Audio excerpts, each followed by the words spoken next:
Կառավարությունը ամբողջ կազմով հրաժարական է ներկայացրել 9-րդ գումարման ազգային ժողովի առաջին նիստի մեկնարկից րոպեներ անց, այնուհետև հրապարակվել է Հանրապետության նախագահ Վահագն Խաչատուրյանի հրամանագիրը կառավարության հրաժարականը ընդունելու մասին։ ՔՊ-ն որպես ազգային ժողովում խորհրդարանական մեծամասնություն ձևավորած քաղաքական ուժ նախագահին է ներկայացրել վարչապետի պաշտոնում Փաշինյանի թեկնածության առաջադրման վերաբերյալ անհրաժեշտ փաստաթղթերի փաթեթը։ Ավելի ուշ նախագահի նստավայրում տեղի է ունեցել Փաշինյանի նշանակման հրամանագրի ստորագրման արարողությունը։ Հույս ունեմ, որ 9-րդ գումարման ազգային ժողովը ի վերջո կդառնա այնպիսի հարթակ, որը քաղաքական գաղափարների, մտքերի, տեսլականների եւ ոչ թե անձանց բախման միջավայր կլինի։ Իհարկե բանավեճերը պետքա եւ կլինեն սուր, բայց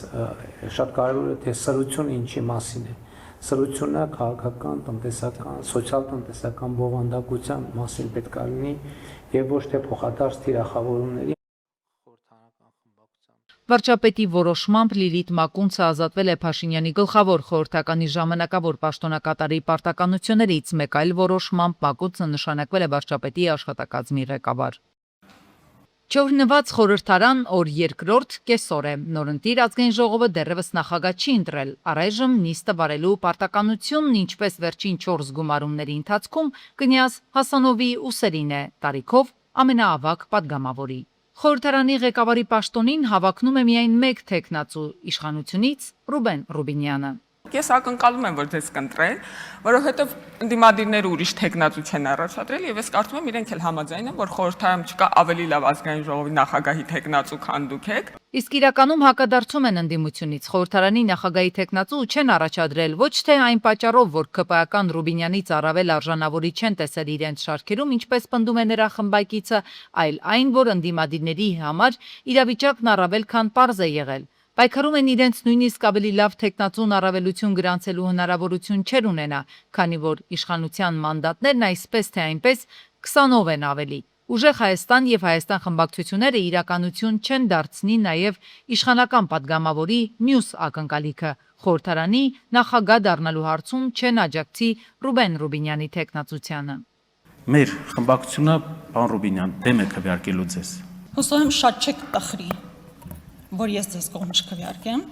ինչպես կողմ չի քվեարկելու ամբողջ Հայաստան դաշինքը։ Հայաստան խմբակցությունը ոչ միայն Ռուբինյանին չի ընտրելու ազգային ժողովի նախագահի պաշտոնում, այլև քվեարկությանը չի մասնակցելու, իսկ ուժեղ Հայաստանից հայ-թուրքական հարաբերությունների կարգավորման երբեմնի բանագնաց այժմ ազգային ժողովի նախագահի թեկնածու առաջադրված Ռուբեն Ռուբինյանին Նարեկ Կարապետյանը նաև այս թեմայի վերաբերյալ ասելիք ունի։ Կուզենայի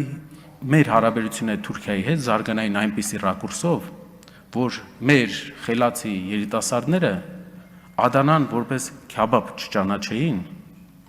այլ իմանային, որ դա մեր հայրենիքի մի մասն է։ Հայաստանի Հանրապետություն չէ, այլ երկրի հանրապետություն է, բայց իմ հայրենիքի մի մասն է։ Ադանա քաբաբը սիրելու մասին երեկ հենց ինքը Ռուբինյանն էր հայտարարել։ Ընդդիմադիրների հարցինի պատասխան Թուրքիայում հետազոտություն իրականացնելու տարիների մասին պատմելիս։ Հիմա նոր ազգային ժողովի ըստ էության առաջին քննարկումն ամփոփելով, չնայած տարաձայնություններին, Ռուբեն Ռուբինյանը ընդդիմության հետ երկխոսությունը վատը չի համարում, որևէ падգամավոր առայժմ չի տուժել, ընդգծում է։ Ընդհանուր առմամբ հարգելի գործընկերներ, ես կարծում եմ, որ քննարկումը վատը չէր եւ ես կարծում եմ, որ ի պատիվ մեզ բոլորիս բավականին բարձր մակարդակ էր քննարկումներում։ Ես համարում եմ, որ դուք ընդունել եք իմ առաջարկը եւ համարում եմ, որ Տիկին Գրիգորյանն էլ է ընդունել իմ առաջարկը բարեկիրթ լինելու։ Իդեպ Տիկին Գրիգորյան, ես չեմ առաջարկել «Ребята, давайте жить дружно», ես առաջարկել եմ լինել «Ребята, давайте быть բարեկիրթ»։ Նորընտիր խորհրդարանում առանց հնարավոր իրարանցման անցնում է նաև առաջին քվեարկությունը, արդեն իսկ հայտարարված համամասնությամբ բացառապես կուսակիցների աջակցությամբ։ Ռուբեն Ռուբինյանը 9-րդ գումարման ազգային ժողովի նախագահն է։ Մեծարգո պարոն Հասանով, իմ եւ բոլորիս անունից շնորհակալություն ենք ձեզ հայտնում։ Հերթը Ռուբինյանի տեղակալների ընտրությանն է, ՔՊ-ն իրեն հասնող երկու տեղում առաջարկում է падգամավորներ Վահագն Ալեքսանյանի եւ Հայկ Կոնջորյանի թեկնածությունները։ Ընդդիմության աթոռի համար առաջադրվելու է ուժեղ Հայաստանից Արամ Վարդևանյանը։ Հայաստանի եւ ՀԱՊԿ-ի միջև որևէ դիմադրություն չկա, հայտարարել է ՀԱՊԿ-ում Ռուսաստանի մշտական ներկայացուցիչ Վիկտոր Վասիլևը։ Նրա խոսքով սխալ է պնդել, թե նման իրավիճակը շարունակվում է 2021 թվականից, իսկ Ղարաբաղյան հակամարտությունը չի առնչվել ՀԱՊԿ-ի մանդատին։ Հիշեցնենք, որ Հայաստանը 2024-ին հայտարարել է ՀԱՊԿ-ում իր մասնակցության սառեցման մասին։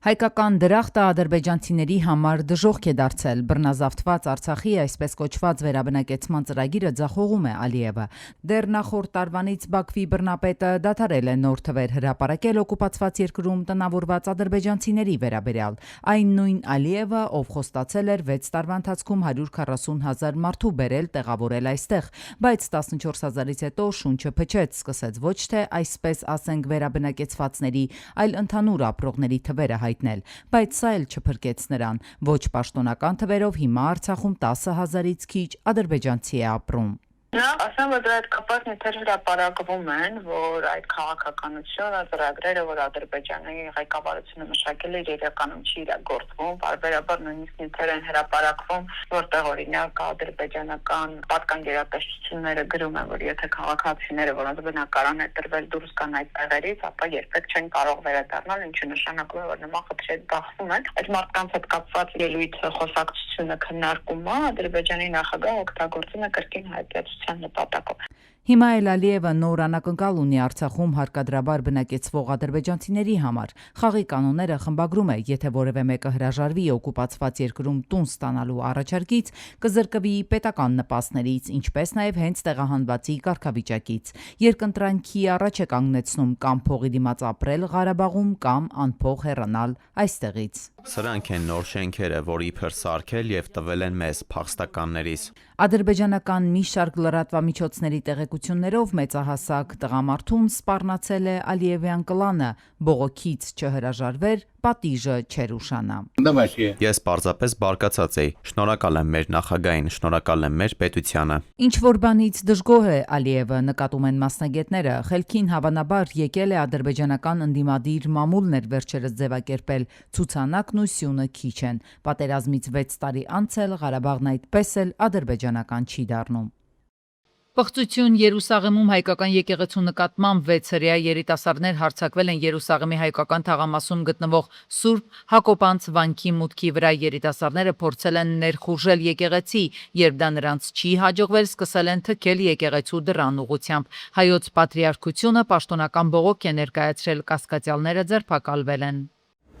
Կառավարության մոտ կրկին բողոքի ակցիային իրականացրել ԲՀԿ առաջնորդ Գագիկ Ծառուկյանին պատկանող տարբեր հիմնարկների աշխատողները։ Գրեթե 1 ամիս է նրանք պարապուրդի են մատնված, արդեն ապրուստի խնդիր ունեն, չգիտեն իրենց ով է աշխատավարձ տալու, ամեն ինչ աշխատած օրը իրենց լուրջ ֆինանսական խնդիրների առջև է կանգնեցնում։ Կառավարությունում իրենց ընդունած պաշտոնյային հարցրել են, երբ են բացվելու հիմնարկները, երբ են կալանքից հանվելու բանկային հաշիվները եւ ով է վարձատրելու մարդկանց։ Հարցերը սակայն անպատասխան են մնացել։ Մենք մեր ակցիաները շարունակելու ենք այնքան, մինչև մեր հիմնարկությունները բացվի։ Պետք է ինքը քնենք այս շենքի տակ, պետք է այս դռների մոտ այնքան կսպասենք, մինչև անձամբ պարոն Փաշինյանին տեսնենք եւ այս նույն հարցերը տանք, որովհետեւ նորից եմ կրկնում, այն ինչը որ կատարվում է հիմա, դա ապօրինի է։ Մեր խնդրանքը կառավարությանն է,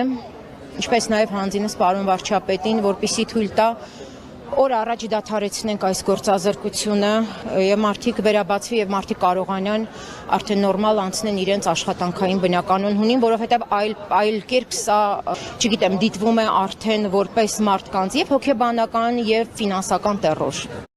Շիրակի մարզում կփոխվի վարորդական գործնական քննության մեկնարկային կետը, քաղաքացիների գնահատմամբ ներկայիս հատվածը ծանրաբեռնված է երթևեկությամբ եւ բեռնատարներով, լրացուցիչ դժվարություններ ստեղծելով քննություն հանձնողների համար։ Նրանց առաջարկները հաշվի առնելով ներքին գործերի նախարարը հանձնարարել է տեղափոխել մեկնարկային կետը։ Մասնագետները սակայն նշում են, թե նոր երթուղին պետք է ընտրվի այնպես, որ հնարավոր լինի ստուգել սահմանված բոլոր հմտությունները։ Միաժամանակ նրանց կարծիքով գործող գործնական քննությունը լիարժեք չի արտացոլում իրական երթևեկության պայմանները։ Ավելի կարևոր, ավելի պրակտիկ հմտություններ պետք է ներառել։ Այն ինչ որ ռեալ փողոցում պետք է գալիս, ոչ թե այն ինչ որ ասում եմ, պահանջում են, մարդը գալիս այդտենց անումը, հետո հելում է փողոց, ավելի պետք է լրջակնել այս մոտեցումը, թե ով իրավունք ունի քշի։ Օրինակի համար մինչև վարորդական քննություն մտնելը պահանջվի մարդ պայմանական ունենա, ենթադրենք 20 ժամ վարորդական դպրոցի դասերի մասնակցության սերտիֆիկատ։ Ոչ թե ինքը համարի, որ ծնողները սովորացել են, ես համարում եմ, որ բավականին փորձառու վարորդ եմ, այսքանը հերիք է։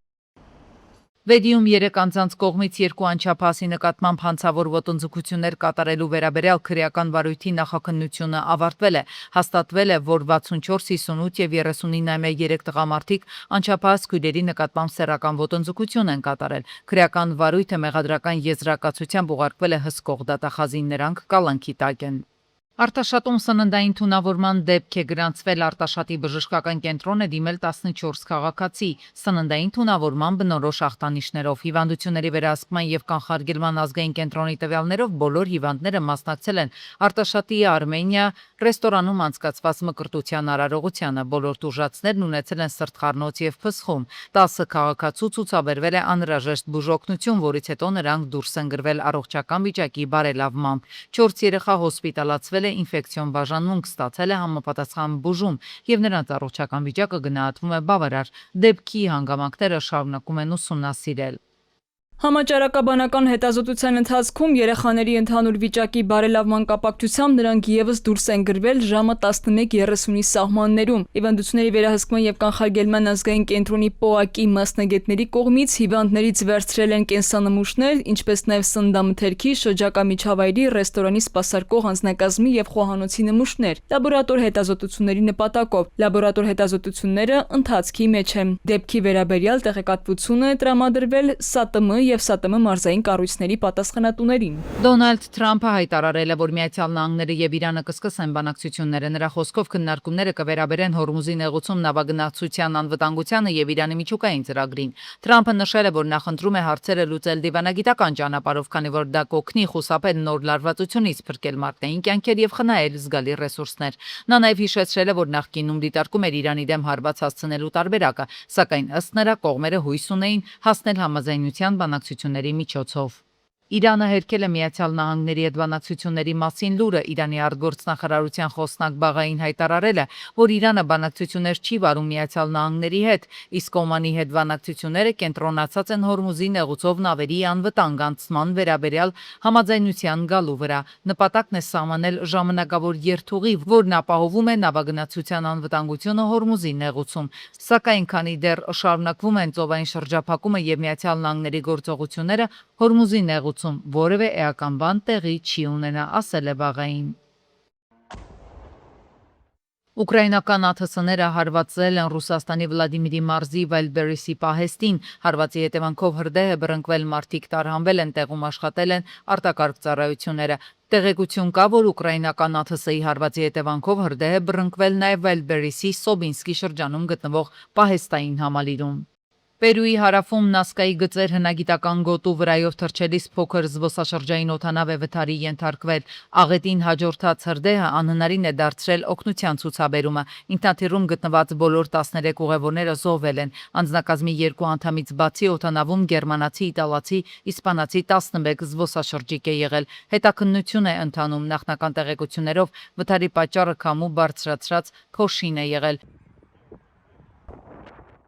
Վաշինգտոն նահանգի Սփոքեյն քաղաքում մոլեգնող անտառային հրդեհների հետևանքով տարհանվել է 60,000 մարդ, իսկ ավելի քան 600 շինություն, ներառյալ բնակելի տներ եւ ընկերություններ այրվել են։ Հրդեհները դեռևս չեն հաջողվել մեկուսացնել, այրվել է ավելի քան 2180 հեկտար տարածք, իսկ շուրջ 10,000 բաժանորդ մնացել է առանց էլեկտրականության։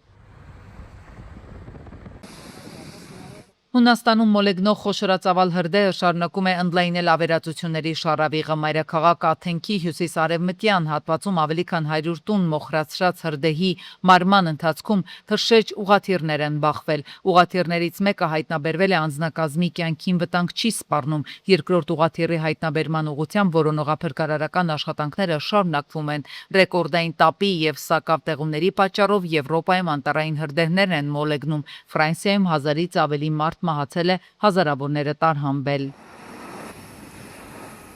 Օգոստոսի 4-ից ժամը 9-ից մեկնարկում է պետական ավագ դպրոցների 10-րդ դասարանի ընդունելության առցանց հայտագրման հիմնական փուլը։ Հայտագրումը կիրականացվի մայ-ԵՄԻՍԵ հարթակում ընդհանուր հիմունքներով։ ԿԳՄՍ-ն հորդորում է նախապես գրանցվել եւ նույնականացվել համակարգում գործընթացը հեշտացնելու համար։ Ռուսերենով ուսուցմամբ դասարանների հայտագրումը կմեկնարկի օգոստոսի 11-ից։ Հայտագրման վերջնաժամկետը սահմանված է մինչև օգոստոսի 20-ը։ Խոսրովի անտարպետական արգելոցի տեսաթակարդը ֆիքսել է, թե ինչպես են գորշ արջը եւ քոթոտները զբոսնում արգելոցում։ Այս բացառիկ կադրը եւս մեկ անգամ ցույց է տալիս, թե որքան հարուստ, գեղեցիկ եւ արժեքավոր է Հայաստանի բնաշխարհը։ Յուրաքանչյուր նման տեսարան մեզ հիշեցնում է բնության պահպանության կարեւորության եւ մեր բնական ժառանգությունը պաշտպանելու անհրաժեշտության մասին գրված է հաղորդագրության մեջ։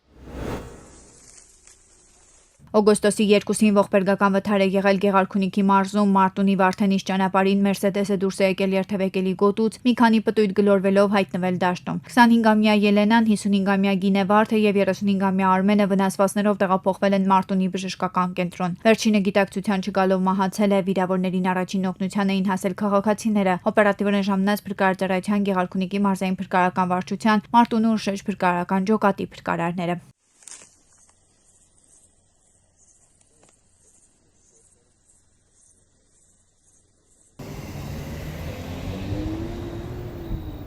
Օգոստոսի 1-ին 45-ամյա Գևորգը Kia Forte-ով Շիրակի փողոցում վրայերթի է ենթարկել 80-ամյա հետիոտնի։ Վարորդը փախուստի չի դիմել, օպերատիվորեն ժամանած Երևանի շտապօգնության բժիշկների հերթապահումն արձանագրել է հետիոտնի մահը։ Ի դեպ փորձաքննությունը ցույց է տվել, որ Kia-ի վարորդը եղել է ոչ սթափ։ Դեպքի վայրեն ժամանակ ներքին գործերի նախարարության, ոստիկանության, բարեկային ծառայության Երևան քաղաքի գնդի գումարտակներից մեկի պարեկները գնդի հրամանատար Անդրանիկ Խաչատրյանի գումարտակի հրամանատարի տեղակալ Դավիթ Հովանեսյանի գլխավորությամբ Հուլիսի 31-ին Երևան-Սևանի Ջևան ճանապարհին Թուրքմենստանի 37-ամյա քաղաքացին Հոնդա մոպեդով դուրս է եկել երթևեկելի գոտուց ու կողաշրջվել։ Մոպեդավարը վնասվածքներով տեղափոխվել է Սևան բժշկական կենտրոն, ավելի ուշ սակայն գիտակցության չգալով մահացել է։ Հավաքվածների խոսքով մահացածը աշխատում էր որպես առաքիչ։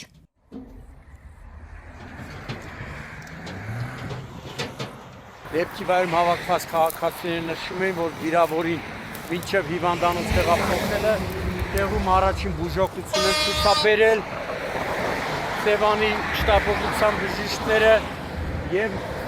հիվանդանոց է ուղեկցել գումարտակի հրամանատարը Աղասի Խաչատրյանը։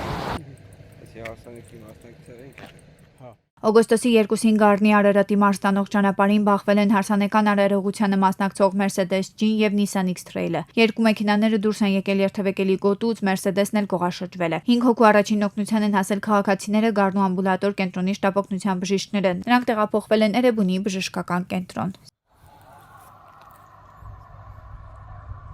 Դեպքի վայրեն ժամանակ ներքին գործերի նախարարության ոստիկանության բարեկային ծառայության Կոտայքի մարզի գումարտակի երկրորդ վաշտի բարեկները գումարտակի հրամանատար Ալբերտ Մարտիրոսյանի գումարտակի ծառայության ավագ տեսուչ Արտակ Ասատրյանի եւ գումարտակի ծառայության տեսուչ օրվա պատասխանատու Օգոստոսի 2-ին Նուբարաշեն Մասիս ճանապարհին բախվել են Nissan-ը, Opel-ն ու Բեռնատար Գազելը։ Հետո Nissan-ը բախվել է թույլատրելի հատվածում տեղադրված դիզվառելիքի համար նախատեսված երկաթե բաքին, որն էլ առաջ ընթանալով բախվել է թույլատրելի հատվածում կայանված ավտոբուսին։ Մեկ հոգի տեղափոխվել է հիվանդանոց, իսկ մեկ հոգու օպերատիվորեն ժամանակ շտապօգնության բժիշկները բուժօգնություն են ցուցաբերել։ Նա հրաժարվել է հիվանդանոց գնալ։ Դեպքի վայրեն ժամանակ ներքին գործերի նախարարության ոստիկանության բարեկային ծառայության Երևան քաղաքի գնդի 4-րդ գումարտակի պարեկները Հուլիսի 31-ին Ծովագյուղ Շորժա Վարդենիս ճանապարհին 21-ամյա Էրիկը Կիայով դուրս է եկել երթևեկելի գոտուց, բախվել քարերին, մի քանի պտույտ շրջվելով հայտնվել ձորում։ Վարորդը վնասվածքներով տեղափոխվել է Սևան բժշկական կենտրոն։ Վիրավորին առաջին օգնության են հասել քաղաքացիները, օպերատիվորեն ժամանած Սևան բժշկական կենտրոնի շտապօգնության բժիշկների հերթապահ։ Վիրավորին հիվանդանոց են ուղեկցել ներքին գործերի նախարարության ոստիկանության բարեկային ծառայության Գեղարքունիքի մարզի գումարտակի հրամանատար Աղասի Խաչատրյանը եւ գումարտակի ծառայության ավագ տեսուչ Ներսիկ Գրիգորյանը։ Օգոստոսի 1-ին ողբերգական դեպք է եղել Մայրաքաղաքում, Կիևյան կամրջի տակ կնոջ մարմին է հայտնաբերվել։ Ժամանել են Մաշտոցի ոստիկանապետը, քննչականի պետն ու Պարեկային ծառայության Երևանի գնդի հրամանատարը։ Նախնական տեղեկություններով մահացածը Երևանի 53-ամյա բնակիչ Սվետլանան է, ով մասնագիտությամբ դաշնակահար է։ Նախաձեռնվել է քրեական բարույթ։ Մաշտոցի համայնքային ոստիկաններն ու Երևանի գնդի պարեկները, առաջին գումարտակի պարեկները կամրջի վրա հայտնաբերել են պայուսակ, անձրևանոց, որոնք ըստ նախնական տեղեկությունների պատկանում են մահացածին։